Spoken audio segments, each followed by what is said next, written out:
were speaking about the Hindu thought. As a sidebar, do you also think this is a triumph of the Hindu will?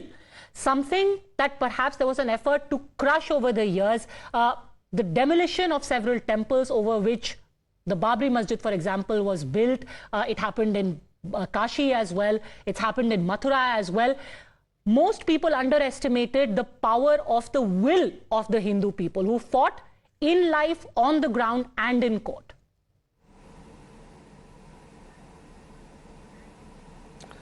I think there was a need for the correction of a historical narrative. And a lot of Hindus felt that that narrative needs to be rectified. I mean, the Turkic invasion was a very bloody, destructive, and as Will Durant, the great historian, has called that invasion, it was one of the bloodiest chapters of world history.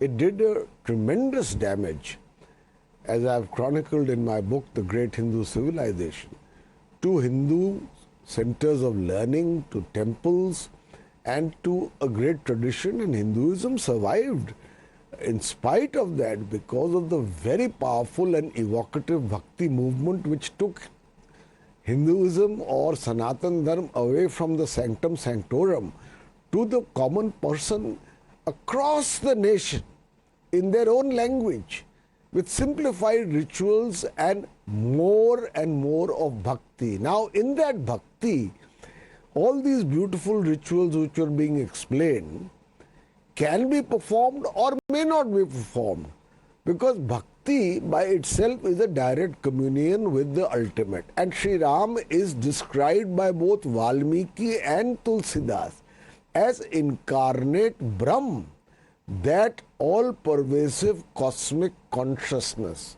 which is beyond definition, which is omnipresent, omniscient, and which is nirguna, without attributes. Ram is the avatar of that Brahm in Sagun avatar, who takes place, and his chief characteristic is Maryada Purushottam. As Maryada, any puja of Sri Ram must follow not only Maryada, but have, as a result of the puja, Maryada as a consequence. This is the philosophy of Hinduism. And I must say that in that bhakti, ritualism is something that Hindu thought does not give so much importance to, although it's a beautiful ceremony. For instance, Tulsidas writes, Jati pati kul dharma badhai, dhan bal parijana gun chaturai. None of this matters. Only bhakti matters, and that bhakti you can do by sitting at home or praying to your own deity or doing it in the temple. But let me make clear, the building of the Sri Ram temple today in the manner in which it has been done is an important milestone in the rectification of history and the reclamation of Hindu civilization and culture.